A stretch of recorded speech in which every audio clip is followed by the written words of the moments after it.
Assalamualaikum, jumpa lagi dengan Pak DP di channel Pak DTV. Nah, pagi ini Pak D hadir bersama semua jajaran takmir Masjid Qomas Dagen Pendowarjo Sunan Bantul untuk studi diri di Masjid Jogokaryan untuk kemakmuran masjid kita. Nah, ikuti perjalanannya hari ini dan semua materi ada di channelnya. Oke?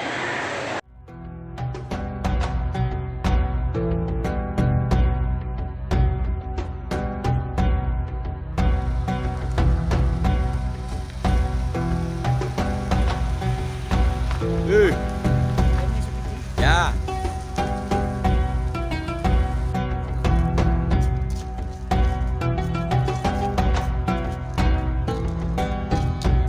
Oh, ngadep.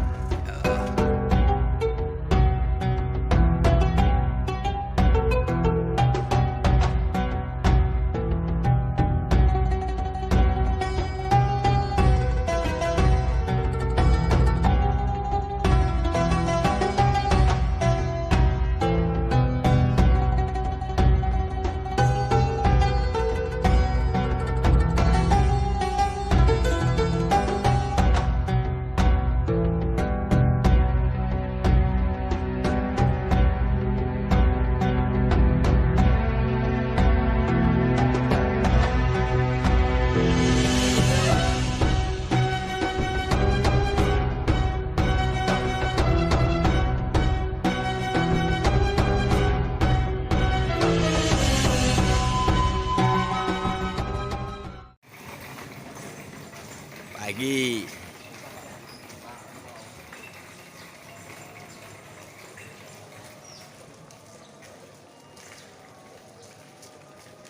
Mantap, Om.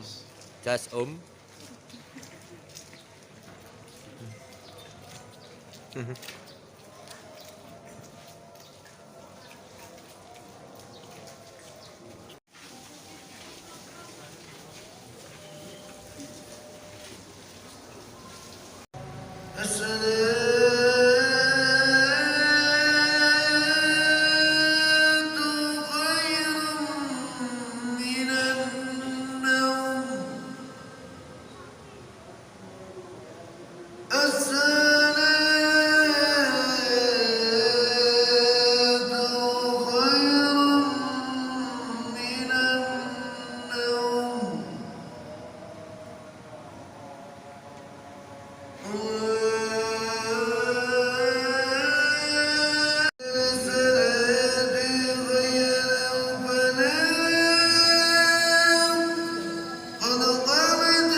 غير المغضوب عليهم ولا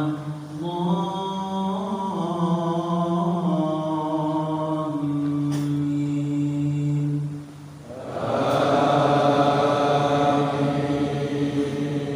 وبالليل أفلا تعقلون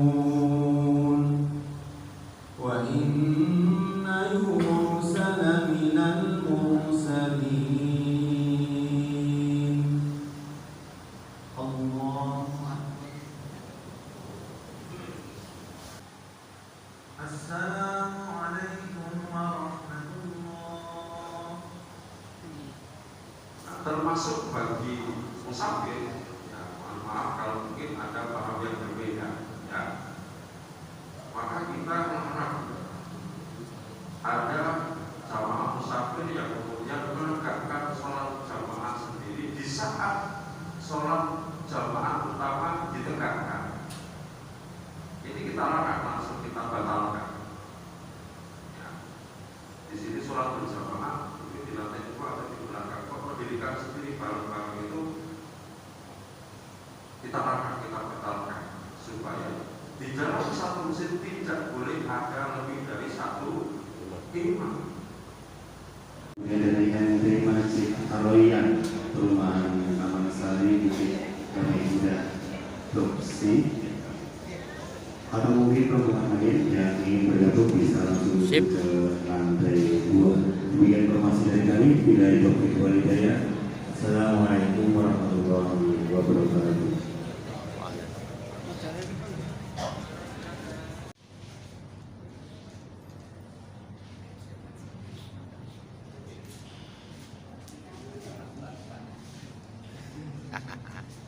Mantap.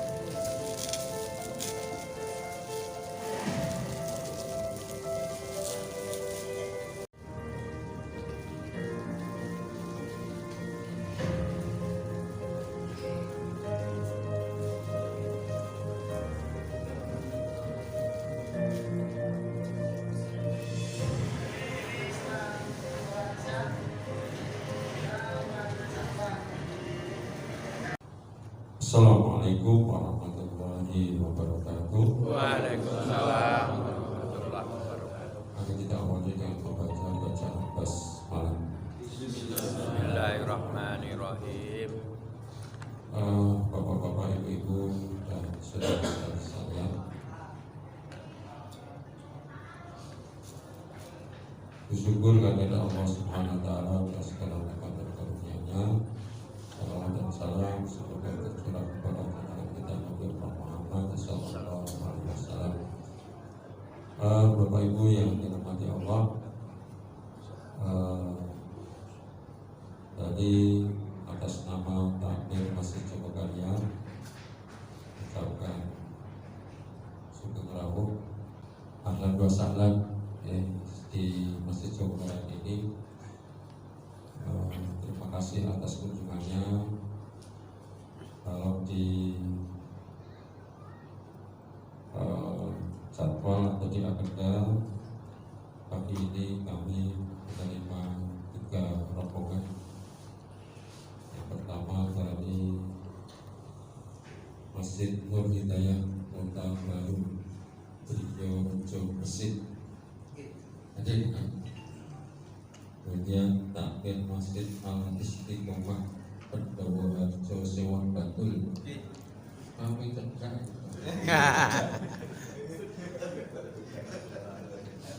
Majelis Taklim Masjid Ar-Royal Peruk Taman Sari Bukit Damai Blok C. Ada ya, itu. Mungkin ada yang lain. Dari mana Ibu? Dari Bogor. Ada yang lainnya? Dari Surabaya. Semarang. Ya. Dari Seragen. Seragen Tina. Jauh. Dari Eropa. Seragen Tina. Ada lagi? Ya, baik. Sebelumnya saya perkenalkan dulu, nama saya Subhan Rizalino, biasa di lingkungan masjid ini dipanggil Pak Rizal. Dan di dalam kepengurusan takmir saya diberikan amanah sebagai ketua 2 takmir Masjid Jogokarian, juga merangkap di Biro Pembinaan Imam dan Mu'alim, juga di Biro Pembinaan Mu'alaf Masjid Jogokarian. Ya, ini sama Pak Jokowi nggak boleh merangkap jabatan. Jadi terpaksa juga harus mau menjalankan rangkap jabatan.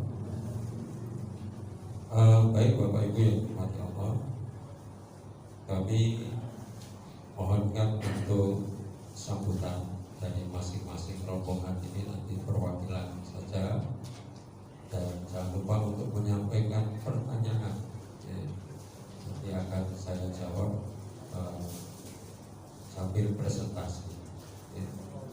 Kami persilakan, itu ada mic yang pertama dari Gresik, monggo.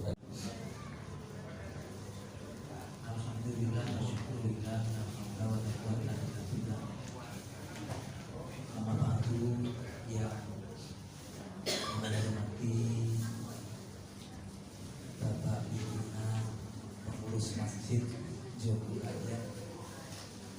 Perkenalkanlah kami rombongan dari Kota Baru Budiorejo, Kabupaten Gresik. Kami bersama-sama dengan teman-teman sebanyak 50 orang, satu bis. Kami datang ke sini alhamdulillah termotivasi dari media sosial yang sangat luar biasa. Masjid Joko Karyan ini betul-betul mercusuar, sehingga teman-teman jamaah dan pengurus ingin mendapatkan ilmu, ingin mendapatkan pengalaman, ingin mendapatkan sharing terkait dengan pengelolaan Masjid Joko Karyan yang sholat subuhnya mengalahi sholat Jumat di tempat kami. Assalamualaikum warahmatullahi wabarakatuh. Waalaikumsalam. Alhamdulillahirabbil alamin. Pertama kami ucapkan terima kasih kepada pengurus Masjid Joko Karyan yang telah menerima kami sebagai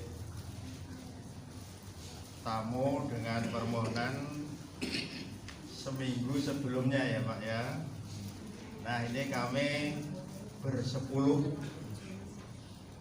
orang untuk berniat bagaimana menyadap ilmu dan pengalaman-pengalaman yang ada di Joko Karyan. Setidaknya paling enggak ada gambaran nanti untuk bisa kami terapkan di kampung kami.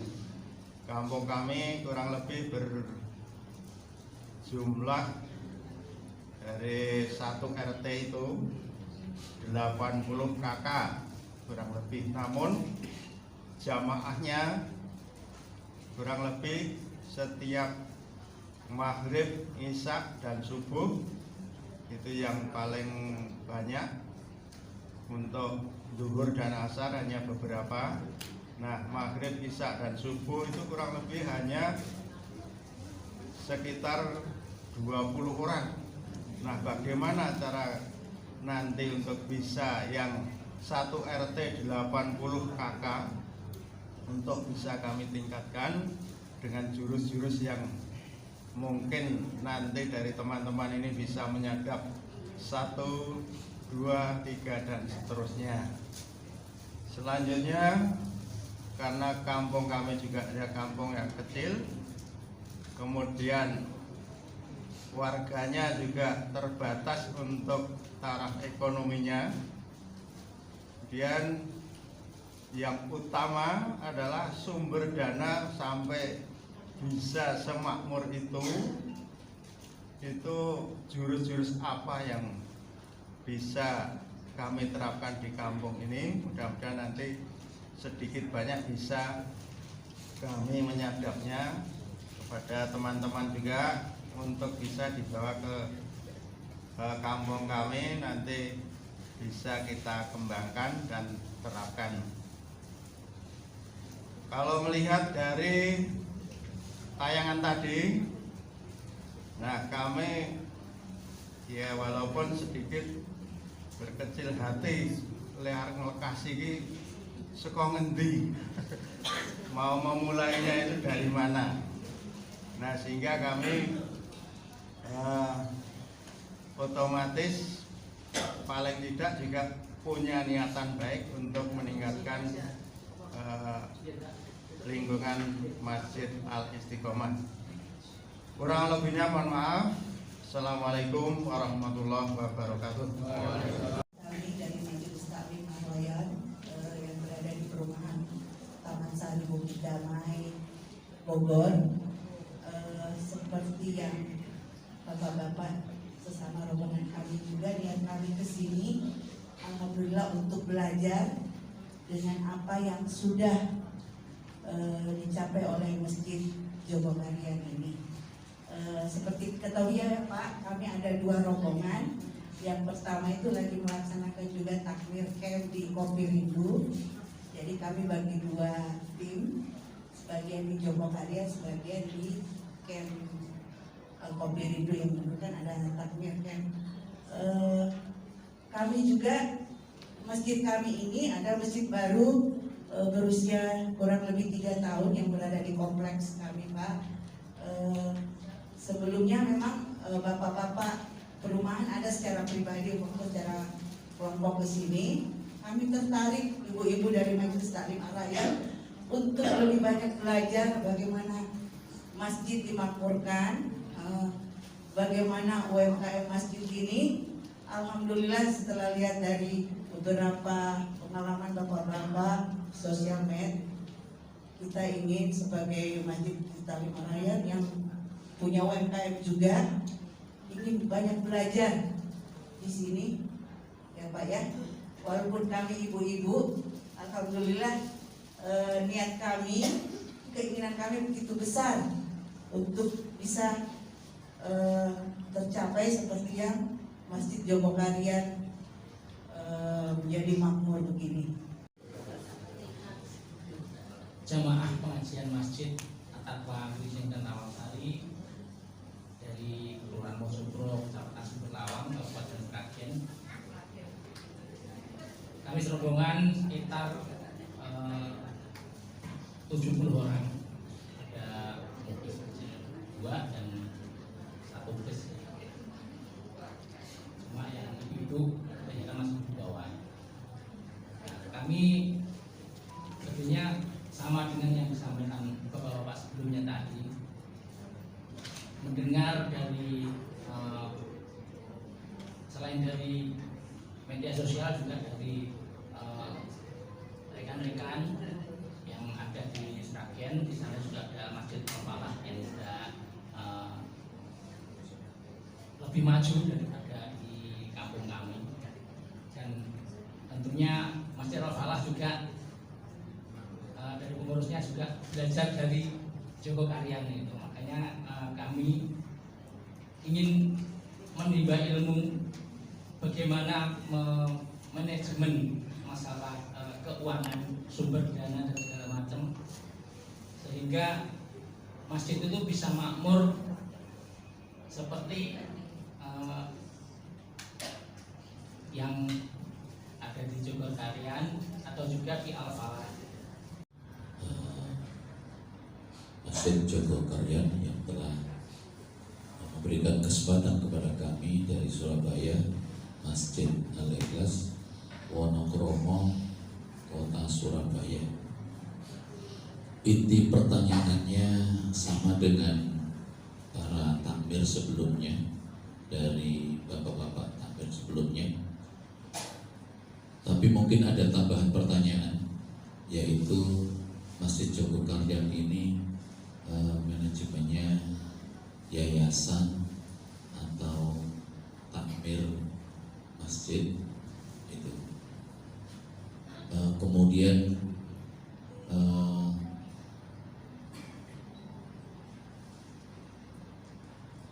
ya tadi sudah semuanya ya yang ditanyakan. Jadi ada tambahan pertanyaan Pak. Jawab pertanyaannya sesuai dengan urutan materi saja, bukan urutan pertanyaan. Baik, kita mulai dari ini. Ya.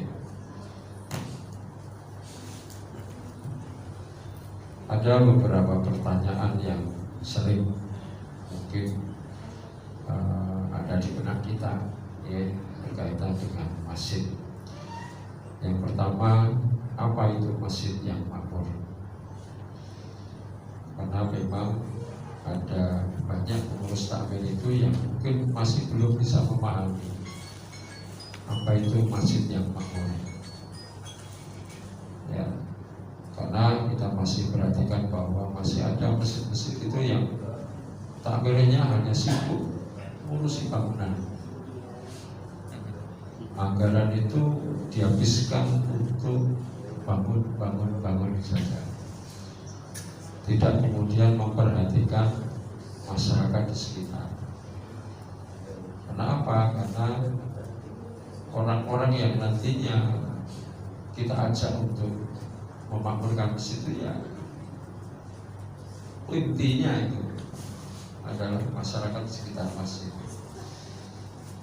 Tetapi ini perhatian, tidak ada kepedulian, dan dana hanya dihabiskan untuk mempercantik bangunan, sehingga sering ada fenomena masjidnya besar, masjidnya megah, masjidnya indah, dibangun dengan biaya miliaran, tapi jamaahnya sedikit.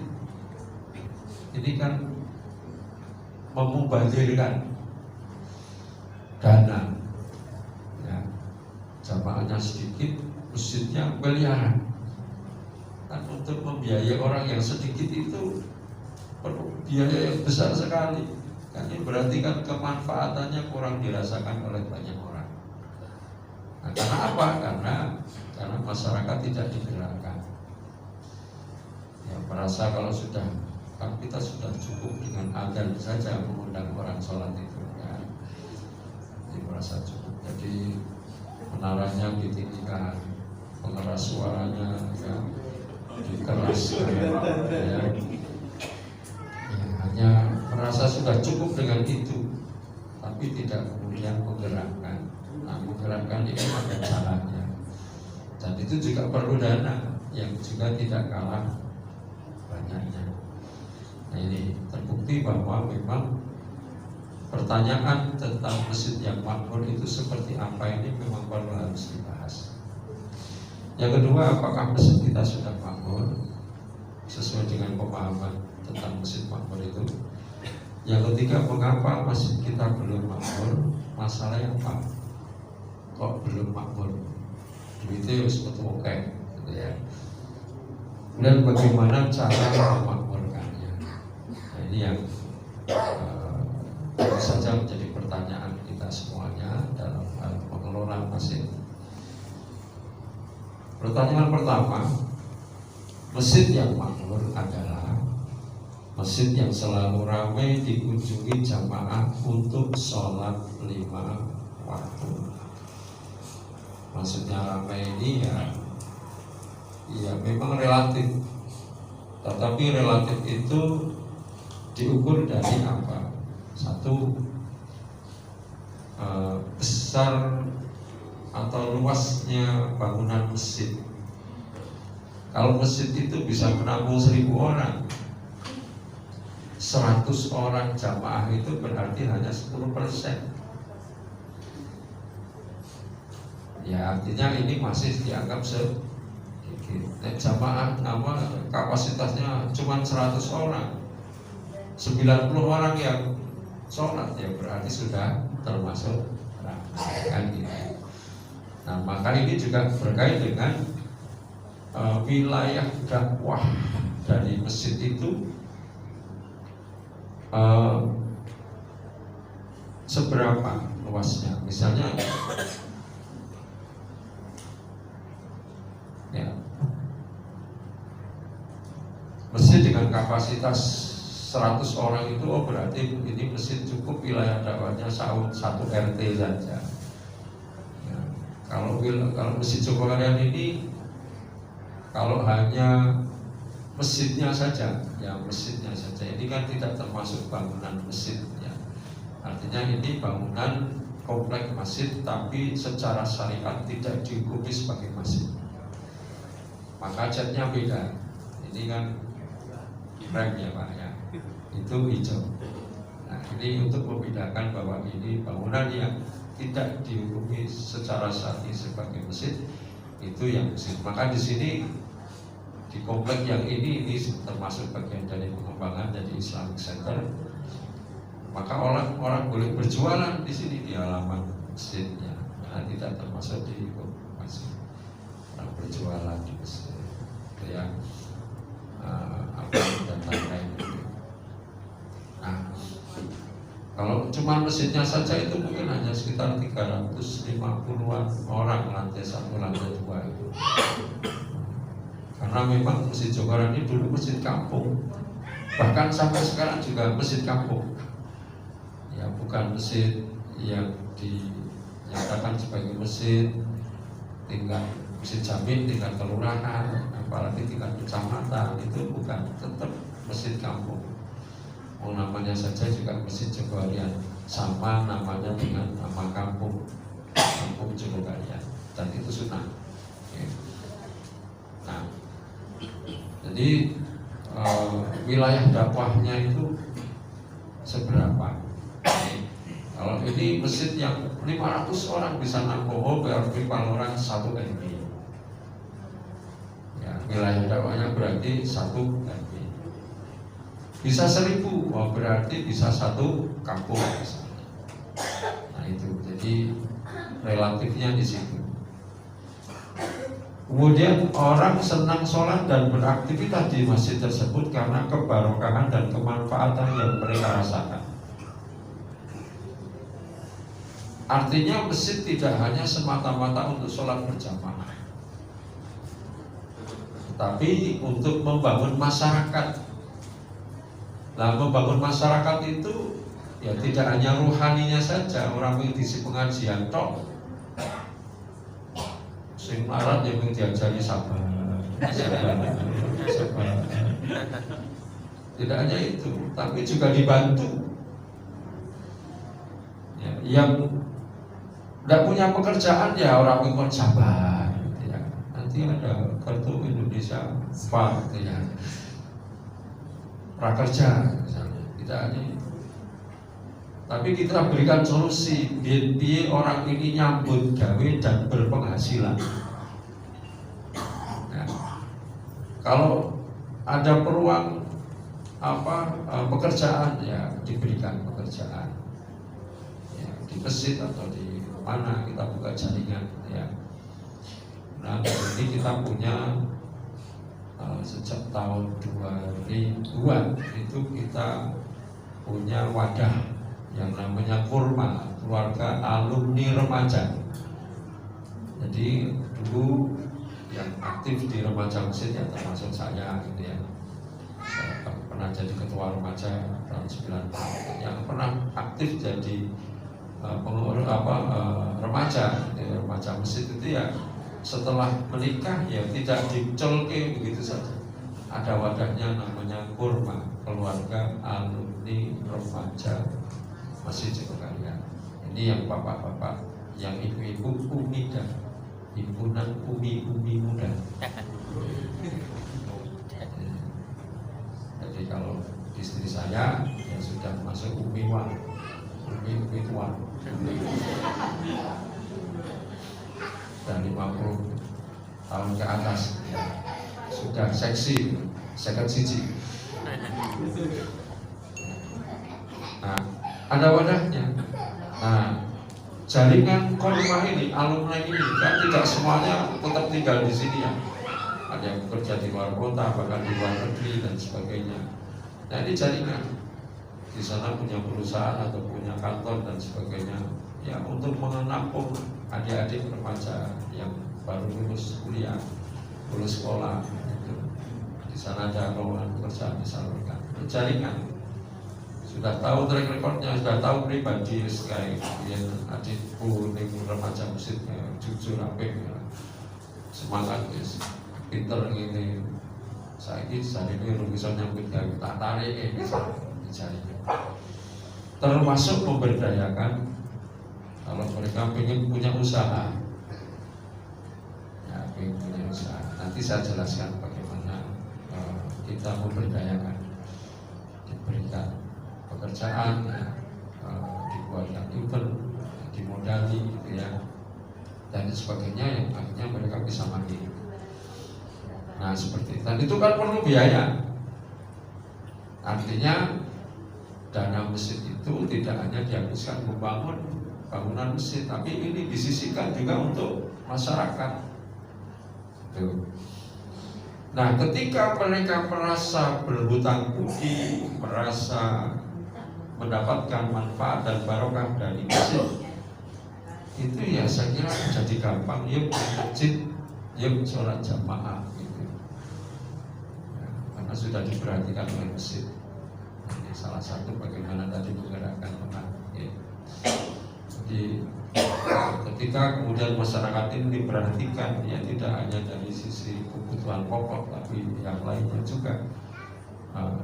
Masyarakat merasa sejahtera, merasa makmur dari upaya-upaya takbir masjid. Ketika takbir masjid mengajak untuk ke masjid, ya insya Allah dimudahkan. Ya. Jangankan hanya faktor kekurangan, dulu yang musuh saja sekarang jadi jamaah masjid. Kenapa saya katakan musuh? Ya mungkin sedikit saya ceritakan secara singkat tentang sejarah kampung ini. Kampung ini kampung Jogokarian namanya. Jadi diambilkan dari nama Bergodo atau Perjulit, ya, keraton yang masuk dalam kesatuan Bergodo Jogokariu. Ya, nah dan seluruh kampung-kampung yang ada, terutama di kota Yogyakarta ini, nah dulu adalah merupakan tanah milik keraton yang dihadiahkan, dihibahkan kepada warga Yogyakarta, awalnya dari para prajurit. Maka kampung-kampung di sini namanya dari nama prajurit: Jogokarian, Mantri Jeron, Mangkuyudan, Danu Negara, Ngati Negara, Sur, Yogyakarta, Minggiran, dan semua itu kampung itu dari nama prajurit, dan itu semua tanahnya milik keraton. Nah, sebelum tahun 65, Jogokarian ini adalah kampung secara ideologis kampung PKI. Kampung PKI Bapak Ibu. Bukan hanya mereka jauh dari kehidupan agama, tapi mereka memusuhi orang Islam, orang yang beragama. Ya, tahun 65 dan sebelum masjid ini berdirikan tahun 66. Di sebelah barat masjid ini ada lapangan yang sering digunakan untuk pentas leklar dengan pentas ketoprak, dan lakoni itu selalu memusuhi Islam. Mati ini Gusti Allah. Itu lakon judul ketoprak ini, Gusti Allah mantu, malaikat dadi manten. Itu judul-judul ketopraknya seperti itu, dan itu menjadi hiburan masyarakat Jogokarian. Berarti gila sekali itu orang Jogokarian, jahiliyah, meneliti jahiliyahnya. Nah, jadi kalau panjenengan merasa mungkin mendengar Jogokarian itu, wah Jogokarian kan enak, kampung Islami, jadi digerakkan buat jamaah gampang. Nah, saiki ya, dulu musuh. Ya, sebelum ada masjid ada langgar di sana itu 240 meter dari sini. Dan perempatan itu menjadi salah satu ya, akses untuk orang dari sana atau tokoh Islam itu sholat jamaah di langgar waktu itu. Belum ada masjid. Perempatan maut itu. Karena orang-orang PKI itu kan cegat orang mau ke langgar itu ya di situ itu. Taruhannya nyawa orang mau ke masjid, orang-orang ke langgar itu. Kalau dulu di Jogokarian ini sholat boleh dilanggar apa? Sholat juga boleh. Jadi gitu. Dan itu berlangsung bukan hanya berhenti tahun 65 ketika PKI kalah saja. Tidak hanya berlangsung sampai tahun 90-an itu permusuhan itu masih terus terjadi. Ketika sholat tarawih, ya, mereka pasang mercon di pojok masjid yang segede ini.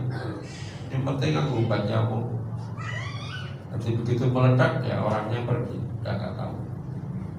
Idul Adha, mereka juga nyembelih di waktu yang sama, hari yang sama, tapi cuma beda tempat saja. Nyembelihnya apa? Anjing. Dan pernah itu terjadi, kepala anjingnya ditancapkan di pagar masjid. Nah, itu kurang ajar bagaimana? Itu seperti itu. Itu adalah, mereka itu adalah orang-orang yang kita nantinya akan kita ajak untuk memakmurkan masjid. Jadi tantangan kita juga luar biasa. Luar biasa. Jadi maka kalau kemudian kita dakwah itu hanya mengandalkan ceramah di atas mimbar, orang bakal kelakon. Nah, mereka mau masjid berarti gak mau, gak sudi mereka datang ke masjid. Tidak. Bagaimana mereka akan mendengarkan ceramah kita kalau kita gak kemudian harus mau bertemu langsung dengan mereka dari pintu ke pintu. Tetapi dengan sikap, dengan ideologi yang seperti itu, sikap permusuhan itu yang dikedepankan, ya juga susah. Maka kalau kemudian kita tidak melakukan, memperhatikan mereka dengan menyantuni mereka dari kemiskinan, ya, keterbelakangan, ya, kebodohan, karena tidak hanya masalah makan, tapi juga pendidikan. Mereka juga banyak di antara rata-rata mereka orang-orang yang tidak mampu sekolah, ya, dan sebagainya. Maka tidak hanya sembako, beasiswa juga. Rata-rata mereka juga sering terjerat utang, rentenir dan sebagainya. Kita coba subsidi untuk bisa melunasi. Dan sampai pada akhirnya bisa kita lunasi 100%. Ya, mereka punya rumah yang tidak layak huni, kita coba kita renovasi. Ya, mereka yang nganggur tadi diberikan pekerjaan, diberikan peluang usaha, meskipun hanya jualan ya, es, jualan nasi, jualan gorengan dan sebagainya, kita bantu. Nah, alhamdulillah dari tahun ke tahun, ya, dari waktu ke waktu mereka semakin meningkat, merasa terbantu oleh masjid. Jadi ketika kita datang kepada mereka untuk mengajak sholat itu, yang tadinya mereka itu musuh kita, alhamdulillah kita diterima dengan baik, kita ajari mereka sholat.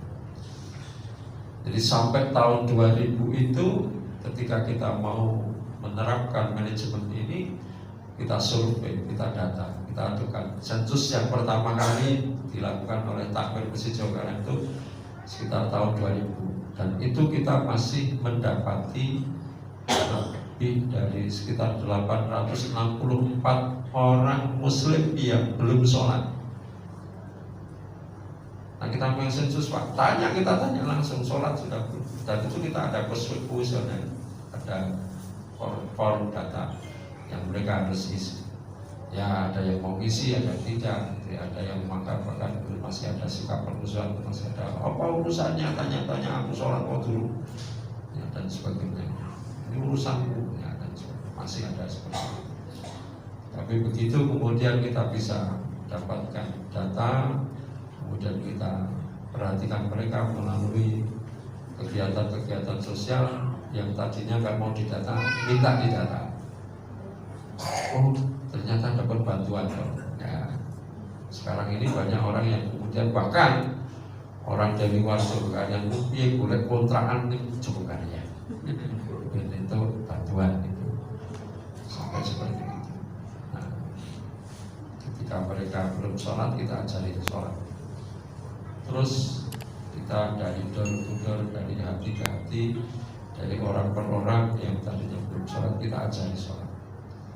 9 tahun kemudian kita data lagi, kita cek hasilnya seperti apa. Artinya 2 periode berlangsung, 2 periode kepengurusan takmir. Nah, takmir masih itu 4 tahun, 1 periode 4 tahun. Ya, 2 periode berikutnya tahun 2009 kita data lagi, yang 864 orang itu tinggal 29 orang yang belum sholat. Nah, itu yang tadi. Maka saat itu memang program kita mensolatkan orang hidup. Nah, kalau mensolatkan orang mati gampang Pak, sengoro protes, ambok dia dek kafir ya katakanlah begitu. Nah, disolatkan nggak protes, tapi ini mensolatkan orang hidup. Ini tantangan kita seperti itu. Sementara orang-orangnya dulu seperti itu. Jadi jangan dikira jamaah kita di sini dulu ada yang mantan ketua pemuda rakyat, ketua Gerwali, ya ada. Mereka dulu ya memang betul-betul PKI, ya, memusuhi masjid. Ada yang sekarang jadi jamaah kita. Ya, kalau yang dulu berhadapan sekarang ini, saya masih kadang-kadang senyum-senyum kalau melihat mereka itu dulu ya ketika ya, ini cerita mereka sendiri. Kalau ketemu ya sing mati kue kok aku, ya, kamu atau saya. Sekarang ini habis sholat atau menunggu sebelum sholat itu ya mereka gojekan itu ya jorok-jorokan itu ya bercengkrama di serambi masjid itu menunggu sholat jamaah. Kalau lihat seperti itu jadi itu dulu saling mengancam ya, saling warning asik mati gue kok aku sekarang jadi gojekan nih. Itu mereka jadi Masjid Makmur itu jamaah sholatnya banyak, kemudian barokah dan manfaat dirasakan oleh masyarakat. Berikutnya, mengapa masjid kita belum makmur? Faktornya adalah cara pandang yang salah, keliru tadi. Jadi makmur itu pengertiannya masjid yang besar, masjid yang megah, masjid yang cantik, masjid yang indah bangunannya. Hanya itu saja. Bahkan ada masjid itu yang saking indahnya, saking bagusnya menjadi salah satu destinasi wisata religi. Dikunjungi banyak orang dari mana-mana. Ini dora sholat, ini foto-foto selfie, ngebak-ngebaki memori, ben iso diupload di Instagram. Oh, aku tahu nih gini. Begitu ada mulai. Kenapa tadi tidak dipahami? Pengurus takmirnya tidak menerapkan tadi yang saya jelaskan di kuliah sebelumnya. Kalau di sini, meskipun dia musafir ya, satpam. Karena itu ada dalilnya. Orang menegur ketika sholat ditegakkan, kok dia tidak sholat, apalagi di komplek masjid, itu ada dalilnya. Kisah tadi ya, sampai Rasulullah mengancam akan membakar rumah-rumah mereka itu lebih keras lagi Rasulullah itu. Kita hanya negur saja, kau tidak sholat Mas, kau tidak sholat Pak. Itu ada, itu kita terapkan di situ. Sampai nato Joko Karian seko Surabaya, seko Kalimantan dan segini. Begitu datang ke masjid kok, begitu sholat jamaah ditegakkan kok malam itu tutup. Ngapa ini? Ya sholat. Itu kita terapkan. Itu bukan hanya kebijakan sepihak. Itu ada tuntunannya. Menegur orang yang tidak mau sholat berjamaah itu. Ya ini nanti akan kita tulisi saja. Tulisi ya, semua laki-laki muslim yang berada di area komplek masjid ini wajib sholat berjamaah kecuali petugas. Maksudnya petugas dia security ya, itu kan tugasnya membantu kita, melayani kita yang berangkat jalan, mengawasi kendaraannya jamaah. Nah, itu karena dia bertugas, ya, dia dan itu tidak masalah. Sama ketika kalau kita di Masjid Nabawi, Masjidil Haram itu kita sholat jamaah di sana, askarnya tidak sholat jamaah, dia ngatur. Nah, itu ini yang memang kita tiru bagaimana kita kita masjid ini seperti Masjidil Haram, Masjid Nabawi gitu ya. Gitu. Jadi cara pandang yang salah dan cara kelola yang salah, terutama dalam pengelolaan keuangan tadi. Kalau dimintai, kalau ada pengurus yang usul itu beli beras Pak, bantu anak yatim, bantu orang miskin dan sebagainya. Oh jangan, masjid itu nggak boleh keluar kalau nggak untuk bangun. Ini kan termasuk cara kelola keuangan juga yang salah.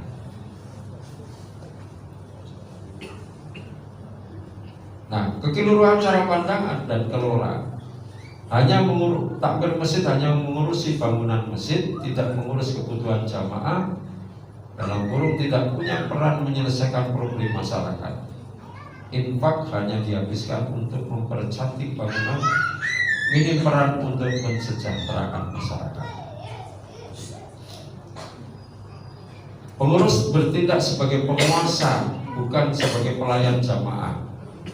Minim pelayanan, banyak aturan dan larangan, tidak menarik dan tidak menyenangkan, tidak akomodatif dan tidak menarik bagi anak-anak muda dan anak-anak. Yang menjadi kopian aturan,